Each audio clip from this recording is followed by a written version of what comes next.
안녕하세요. 한국미니선물 김프로입니다. 오늘은 해외 선물에 대해 완전히 처음 들어보시는 분들, 그리고 선물이라는 개념이 아직 낯선 분들을 위해 진짜 기초부터 실전 준비까지 한 번에 정리해 드리겠습니다. 단순한 지식 전달이 아니라 잃지 않는 매매, 그리고 내가 통제할 수 있는 매매를 목표로 체계적으로 설명해 드릴 예정입니다. 먼저 선물이 무엇인지부터 알아보겠습니다. 선물이라는 단어를 들으면 어렵게 느껴지실 텐데요. 간단한 비유로 설명드리겠습니다. 현물 거래는 지금 이 자리에서 물건을 사고 파는 겁니다. 예를 들어 사과 10개를 시장에서 지금 1,000원에 사는 것, 이게 바로 현물입니다. 주식도 마찬가지로 지금 현재 가격에 주식을 사고 그 주식이 오르기를 기대하죠. 선물은 다릅니다. 미래의 일정 시점에 상품을 얼마에 사고 팔겠다고 미리 계약하는 구조입니다. 지금 사과를 주고받는 게 아니라 3개월 뒤 사과 1,000개를 지금 가격에 거래합시다 라는 계약만 체결하는 거죠. 즉 실물은 오가지 않고 계약서만 거래되는 시장, 그게 바로 선물 시장입니다. 선물의 가장 큰 특징은 양방향 매매입니다. 주식은 오르면 수익, 떨어지면 손해, 딱 한 방향의 게임이죠. 하지만 선물은 다릅니다. 오를 것 같으면 매수, 떨어질 것 같으면 매도, 즉 양쪽 방향 모두 수익을 낼 수 있는 구조입니다. 예를 들어 오일 가격이 떨어질 거라고 생각되면 오일을 실제로 갖고 있지 않아도 매도 진입이 가능합니다. 그 하락에 대한 계약을 미리 체결하는 방식이니까요. 이게 바로 선물의 양방향 수익 구조입니다.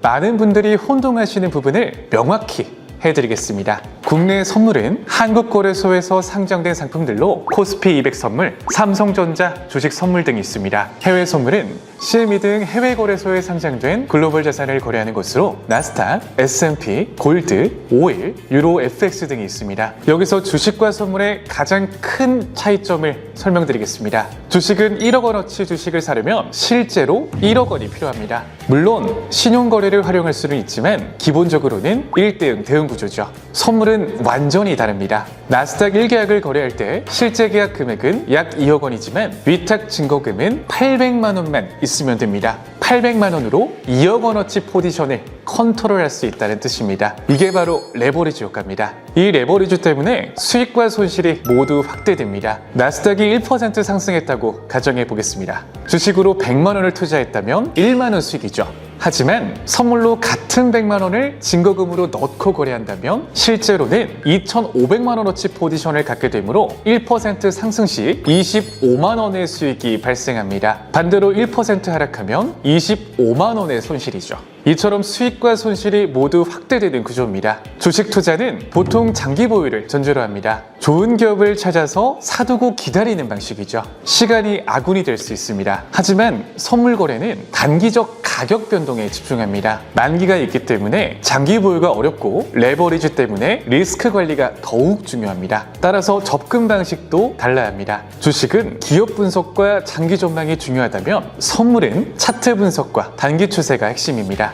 레버리지가 높다는 건 심리적 부담도 크다는 뜻입니다. 주식은 10% 떨어져도 기다리면 오르겠지 하며 버틸 수 있지만 선물에서 10% 역방향 움직임은 증거금을 초과하는 손실을 의미할 수 있습니다. 그래서 선물에서는 손절의 중요성이 주식보다 훨씬 큽니다. 작은 손실을 받아들이는 능력이 생존의 핵심이라고 할 수 있죠. 마지막으로 선물의 해지 기능을 설명드리겠습니다. 삼성전자 주식을 보유 중인데 단기적으로 하락이 예상된다면 삼성전자 선물을 매도 진입해서 이 위험을 회피할 수 있습니다. 주식은 그대로 보유하면서 선물로 하락 리스크만 해지하는 거죠. 이처럼 선물은 단순한 투자 수단을 넘어서 리스크 관리 도구로도 활용됩니다.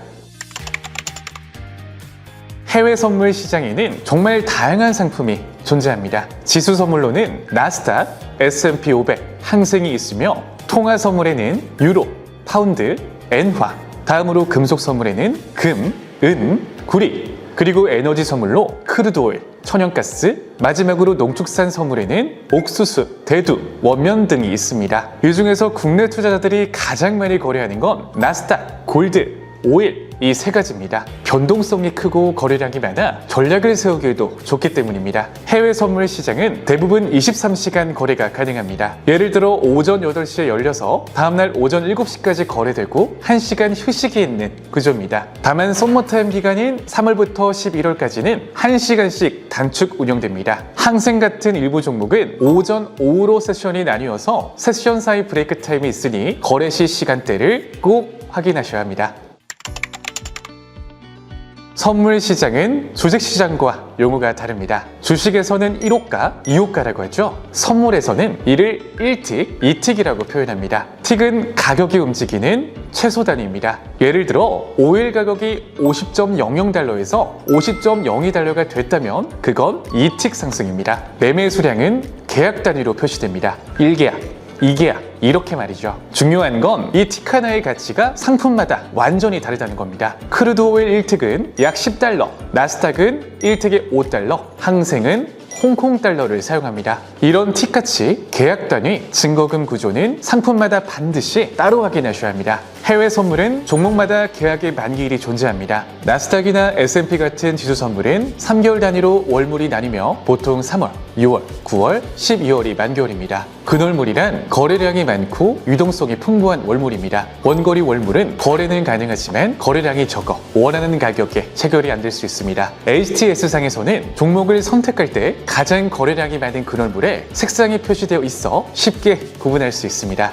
만기가 임박하면 거래량이 줄어들기 때문에 이럴 때는 자연스럽게 다음 월물로 롤오버하는 것이 좋습니다. 선물을 거래하려면 기본적으로 증거금이 필요합니다. 하지만 전액이 아닌 일부 금액만 예치해도 거래가 가능합니다. 위탁 증거금은 최소 매매 진입을 위해 처음 예치하는 금액입니다. 예를 들어 5일 1계약 기준으로 전체 계약 금액은 약 6천만 원이지만 위탁 증거금은 약 450만 원입니다. 유지 증거금은 포지션을 유지하기 위해 필요한 최소한의 금액으로 보통 위탁 증거금의 90% 수준입니다. 이 수준 이하로 자산이 줄어들면 로스컷, 즉 강제 청산이 발생할 수 있습니다. 나스닥의 경우 포인트 단위가 커서 전체 계약 금액이 2억 원을 넘기도 하지만 실제 필요한 위탁 증거금은 약 800만 원에서 900만 원 수준입니다. 실제 매매에 들어가기 전에 다음 사항들을 꼭 확인하세요. 첫 번째, 내가 오늘 거래할 종목이 근월물인지 확인하세요. 두 번째, 틱 가치와 계약 단위를 정확히 숙지하세요. 세 번째, 거래소 구조나 종목 코드보다는 HTS에서 바로 확인 가능한 항목 위주로 접근하시기 바랍니다. 처음에는 헷갈려도 자주 매매하다 보면 자연스럽게 체득되는 내용이니 큰 걱정은 하실 필요 없습니다. 해외 선물을 실제로 매매할 때는 거래소를 따로 선택하지 않아도 됩니다. 대부분의 주요 종목들은 CME에 상장되어 있지만 실제 매매에서는 HTS에서 종목만 선택하면 되므로 거래소 이름이나 종목 코드를 굳이 외우실 필요는 없습니다. 첫 번째 실수, 과도한 레버리지 활용. 가장 흔한 실수가 바로 과도한 레버리지입니다. 증거금이 100만 원만 있다고 해서 100만 원어치 포지션을 잡으면 안 됩니다. 한 번의 역방향 움직임으로 계좌가 전부 날아갈 수 있거든요. 안전한 기준은 전체 자금의 10에서 20% 수준으로 포지션 크기를 잡는 것입니다. 100만 원이 있다면 10에서 20만 원 수준의 이익원만 감소하는 거죠. 두 번째 실수, 손절없는 거래. 주식에서는 기다리면 오른다는 마인드가 통할 수도 있습니다. 하지만 선물은 다릅니다. 만기가 있고 레버리지가 높기 때문에 손절 없는 거래는 계좌 파산으로 직결됩니다. 진입 전에 반드시 손절 가격을 정하고 그 선을 지키는 것이 생존의 핵심입니다. 세 번째 실수, 감정적 매매. 연속 손실이 발생하면 이번에는 더 크게 걸어서 만회하자, 이런 생각이 듭니다. 이게 바로 감정적 매매의 시작이고 대부분 더 큰 손실로 이어집니다. 정해진 룰은 지키고 손실이 발생하면 하루 거래를 중단하는 자제력이 필요합니다.